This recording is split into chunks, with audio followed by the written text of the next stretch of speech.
Gervonta Davis and Terence Crawford have been going back and forth for months, but no one could have predicted things would explode like this. The feud between these two boxing powerhouses began under seemingly simple circumstances, but it's escalated into something much bigger, and now everyone is wondering what's really going on behind the scenes. It all started when Crawford received a special invite to an exclusive event hosted by Sheikh Turki Al. The invite was a major honor, a sign of prestige in the boxing world. But here's the thing, Tank Davis wasn't invited, and that didn't sit well with him. He felt disrespected. Tank, known for his fiery personality, wasn't about to let it slide. He took to social media to throw shots at Crawford, mocking him for chasing a fight with Canelo and calling him out for avoiding tougher competition. It was the start of a beef that would go much deeper than anyone expected. Tank, always the outspoken one, didn't hold back. He called out Crawford's recent talk about moving up to face Canelo, saying he was dodging real competition. Tank's beef with Crawford wasn't just about what was happening in the ring, though. It was personal. In an interview, Tank made it clear that he wasn't going to sit back and let Crawford get away with what he saw as disrespect. When asked about Crawford, Tank didn't hesitate to call him a hater, saying, "If you don't know me personally, don't talk about me." For Tank, this wasn't just about boxing skills, it was about respect. Crawford, the ever calm and collected fighter, didn't back down either. He fired right back, accusing Tank of only fighting smaller opponents and questioning his ability to hang with the real elites of the sport. He wasn't impressed by Tank's bravado. If anything, it seemed to fuel the fire. But the drama didn't stop at words. Things took a wild turn at Tank's press conference for his upcoming fight against Lamont Roach. The press event was supposed to be a typical media gathering, but things quickly spiraled out of control when Crawford decided to make a surprise appearance. He crashed the event, walking in uninvited, and suddenly the entire focus shifted. The room went silent as the two fighters locked eyes, and before anyone could process what was happening, they were face to face, throwing insults at each other. The tension was thick. Both fighters were clearly on edge. Security had to step in to separate them, but the damage was done. The entire press conference had turned into a spectacle, with cameras rolling and the internet buzzing. Fans and media outlets alike couldn't believe what they were seeing. This wasn't just a typical face-off between fighters. It was a personal confrontation that seemed to highlight everything that had been building up between them for months. The moment was tense, raw, and real. What followed in the aftermath was just as shocking. Tank, in his usual style, didn't hold back. He took to social media once again, but this time he crossed a line that even his most loyal fans were taken aback by. Instead of keeping things about boxing, Tank dropped a tweet that hit below the belt. He directly attacked Crawford's family, saying, "If we were to fight outside the ring, it'd break your neck." And I'm not talking about in the ring, outside the ring.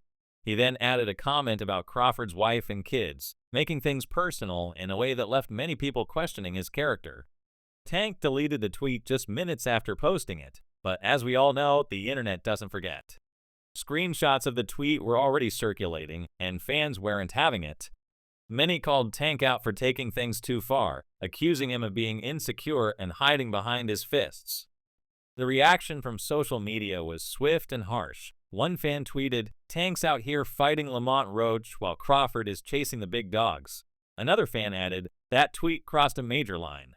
It wasn't just about the beef anymore, it was about Tank's integrity as a fighter and as a person.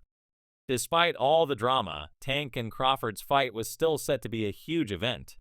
Fans were talking about it nonstop, and the energy surrounding the fight reached a fever pitch. But the real question on everyone's mind was, would Tank and Crawford ever get in the ring together? Would this beef translate into a legitimate fight, or was it all just smoke and mirrors? As the drama continued to unfold, both fighters began to make it clear that they weren't backing down. Tank, as always, was full of confidence, talking about his ability to knock out anyone in the ring.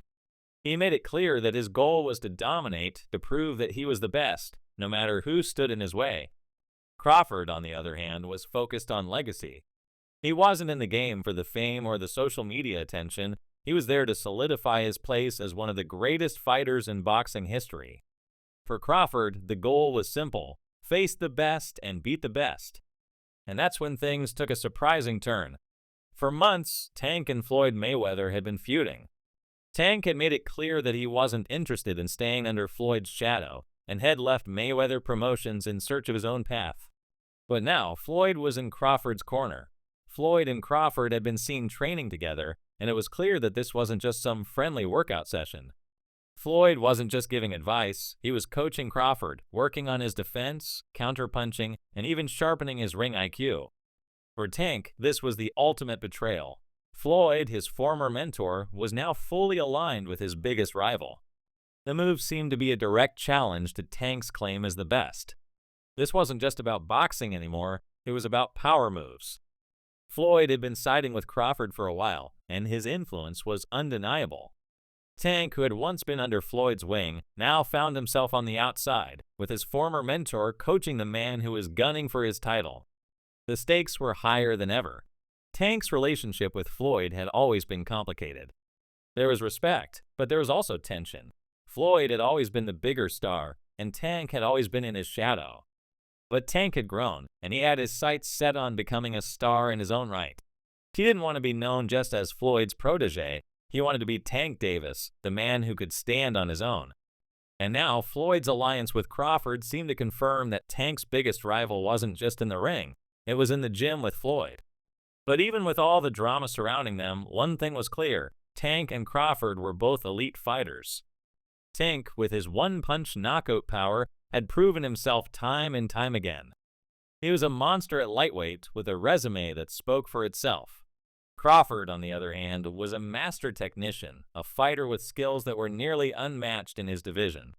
But here's the catch: there was a massive weight difference between them.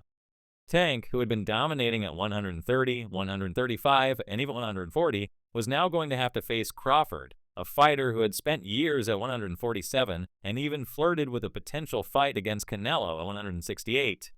The size difference was enormous, and that raised a lot of questions about how this fight could even happen. There were a few options on the table, though. The most likely scenario was a catchweight fight somewhere between 144 and 145 pounds. Tank had never fought above 140, so a catchweight would allow both fighters to meet somewhere in the middle, giving each man a fair chance. Crawford would have to cut down a bit, but he's done it before.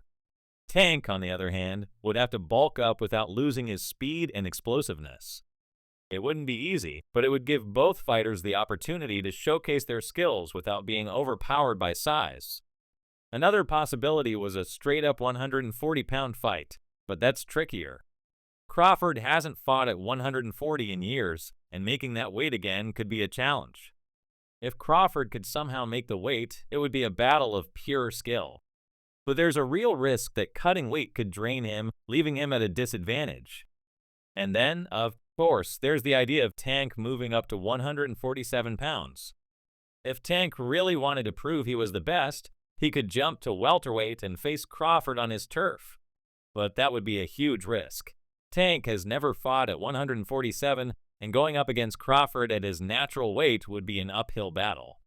But if Tank could somehow pull it off, it would be one of the biggest upsets in boxing history.